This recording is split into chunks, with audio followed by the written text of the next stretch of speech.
Assalamualaikum warahmatullahi wabarakatuh. Salam sejahtera untuk kita semua. Pada kesempatan hari ini, saya akan mempresentasikan rancangan aktualisasi saya yang berjudul penggunaan media online maupun offline untuk pengoptimalan penerapan prokes di lingkungan SDN Jatiroto 04, Kecamatan Kayen, Kabupaten Pati, tahun 2021. Sebelumnya, perkenalkan nama saya Merlinda Yunita, nomor induk pegawai saya 199206152020122225. Jabatan saya sebagai ahli pertama guru kelas, unit kerja saya di SDN Jatiroto 04 sebagai peserta pelatihan dasar CPNS golongan 3 Angkatan 3 Pemerintah Kabupaten Pati, PPSDM Geominderba Bandung 2021. SDN Jatiroto 04 yang dikepalai oleh Bapak Wasito SPD dan saya sendiri sebagai guru kelas 5, saya mempunyai tugas dan fungsi. Yang pertama yaitu merencanakan pembelajaran, yang kedua melaksanakan proses pembelajaran yang bermutu, yang ketiga menilai dan mengevaluasi hasil pembelajaran, yang keempat membimbing dan melatih peserta didik atau siswa, yang kelima melakukan penelitian dan pengabdian kepada masyarakat, yang keenam melaksanakan tugas tambahan yang melekat pada kegiatan pokok yang sesuai, dan yang ketujuh meningkatkan dan mengembangkan kualifikasi akademik dan kompetensi secara berkelanjutan. SDN Jatiroto 04 pastinya mempunyai visi, misi, dan nilai organisasi. Dari situlah saya menemukan isu atau masalah, yaitu satu, menurunnya hasil belajar siswa saat pembelajaran jarak jauh, itu termasuk manajemen ASN. Yang kedua, belum menciptakan media pembelajaran yang inovatif, kreatif, dan menyenangkan, termasuk manajemen ASN. Yang ketiga, belum optimalnya penerapan prokes di lingkungan sekolah, termasuk pelayanan publik. Yang keempat, kurangnya bimbingan etika berbicara dan berperilaku siswa di sekolah, termasuk pelayanan publik. Yang kelima, kurangnya komunikasi secara offline maupun online saat akan memasuki tahun ajaran baru untuk pendaftaran peserta didik baru, termasuk pelayanan publik. Yang keenam, kurangnya kesadaran orang tua wali murid terhadap pembelajaran jarak jauh, termasuk wall of government. Yang ketujuh, rendahnya rasa gotong royong untuk membersihkan dan merapikan ruang guru dan kepala sekolah, termasuk wall of government. Isu-isu tersebut dianalisis dengan menggunakan teknik APKL. Pada tabel yang ada di tayangan, ada keterangan memenuhi syarat dan tidak memenuhi syarat. Nah, artinya di sini ada 4 isu yang harus dianalisis lebih lanjut, yaitu satu, menurunnya hasil belajar siswa saat pembelajaran jarak jauh. Yang kedua, belum optimalnya penerapan prokes di lingkungan sekolah. Yang ketiga, kurangnya bimbingan etika berbicara dan berperilaku siswa di sekolah. Dan yang keempat, kurangnya kesadaran orang tua wali murid terhadap pembelajaran jarak jauh atau PJJ. Kemudian untuk menentukan satu isu prioritas, yaitu menggunakan teknik analisis USG. Terlihat pada tabel, saya ambil data dari warga sekolah bahwa isu yang mempunyai skor tertinggi pada nomor 2. Jadi di sini isu prioritas yang harus segera diselesaikan yaitu belum optimalnya penerapan prokes di lingkungan SDN Jatiroto 04. Kemudian kita identifikasi, eksplorasi, dan menggambarkannya secara detail semua penyebab yang berhubungan dengan suatu permasalahan dengan diagram fishbone. Di sini ada diagram fishbone-nya. Dari segi yaitu sumber daya manusianya, kurangnya ide kreatif guru dan rendahnya motivasi melawan COVID-19. Dari segi materialnya, yaitu bahannya, tidak adanya media publikasi seperti poster atau flyer atau banner, dan kurangnya perangkat untuk mendesain media. Kemudian di segi metodenya, yaitu kurangnya komunikasi kepada orang tua wali atau warga sekitar sekolah, dan belum adanya punishment terhadap pelanggar prokes. Kemudian ada di melonya, yaitu segi lingkungannya, bahwa masyarakat menganggap bahwa COVID-19 seperti virus biasa. Nah, dari 7 akar masalah tersebut, terdapat juga 7 gagasan, solusi, dan kondisi yang diharapkan. Di sini ada 7 solusi, yaitu yang pertama, memperbanyak melihat bentuk-bentuk publikasi media online maupun offline. Yang kedua, menyemangati satu sama lain agar bekerja sama menerapkan prokes. Yang ketiga, setiap guru dapat menempel poster di setiap kelas, memberikan flyer kepada tetangga, dan kepala sekolah dapat meminta tolong untuk memasang banner di gapura pintu masuk sekolah. Yang keempat, menggunakan perangkat pribadi seperti laptop untuk mendesain media. Yang kelima, sering mengingatkan atau membagikan media yang sudah dibuat melalui WA grup kelas ataupun story mengenai ajakan penerapan prokes.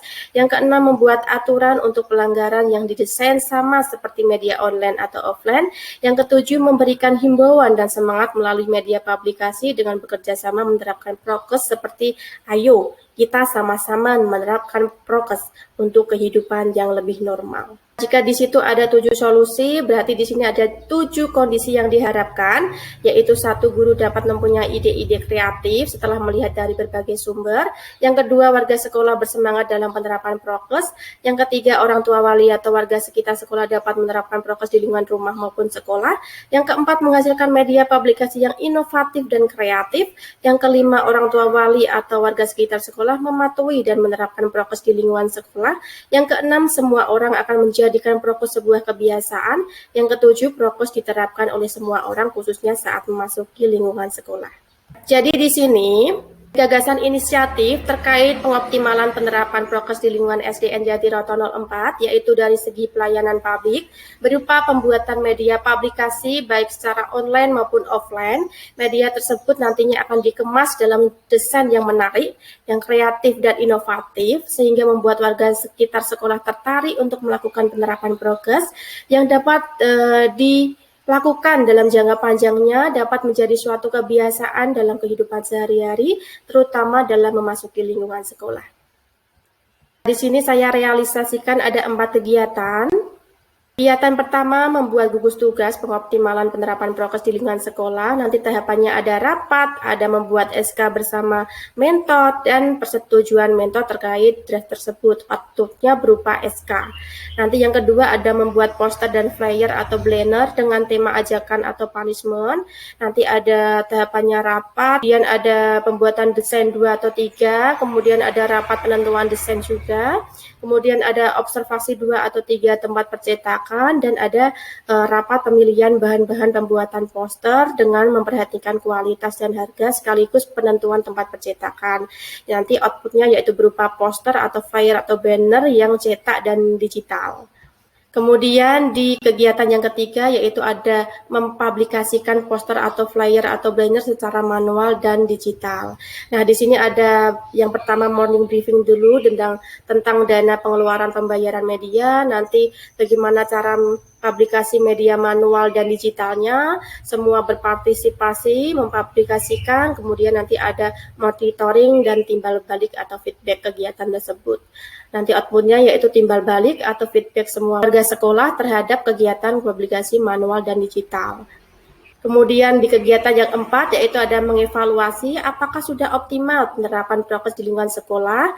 Di situ kita tahapannya ada rapat pembuatan lembar survei, kemudian ada penggadaan lembar survei, semuanya berpartisipasi melakukan survei, dan kemudian mengumpulkan hasil survei setiap minggunya. Nah, di situ hasilnya yaitu hasil survei penerapan prokes di lingkungan sekolah per minggu.